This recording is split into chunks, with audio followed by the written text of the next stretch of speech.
Нина Ангеловска тврди дека се лаги информациите дека ги повлекла парите од Евростандард или пак дека ги префрлила во други банки. Министерката за финансии вели дека не биле точни ниту сумите кои ги објавиле медиумите, иако се работи за податоци на антикорупцијската комисија, содржани во анкетните листови кои Ангеловска ги приложила.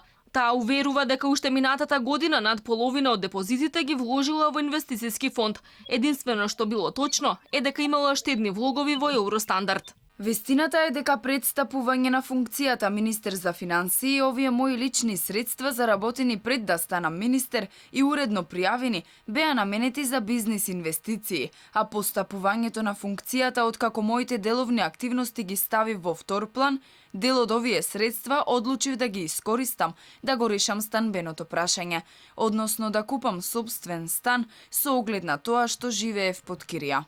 Антикорупцијската комисија ќе отвори предмет за министерката за тоа дали имала инсайдерски информации кои ја потикнале навреме да си ги повлече парите.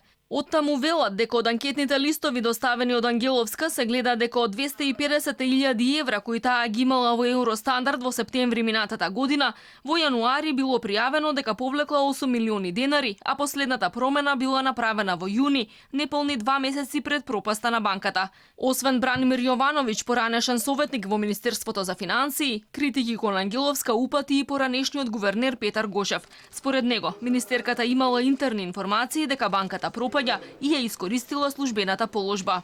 Јасно е дека таа ги излекла парите на време. Јасно е дека таа можела да има информации за она што ја очекува банката. На седниците на комитетот се расправа за слабите точки на банкарскиот сектор. Овде имаме ситуација на искористување на положбата. Ако нема кривично дело врз основа на закон, има сепак голем етички проблем. Инаку претходникот на Бежовска, поранешниот гувернер Димитар Богов, застана во нејзина одбрана. Тој вели дека гувернерката ја донела единствената исправна одлука во оваа ситуација и дека ако тој бил на нејзино место би го сторил истото. Народната банка според него ги исцрпила сите можности за да се спаси банката. Тој посочи дека капиталот се зголемувал, но парите се вложувале во нови лоши кредити.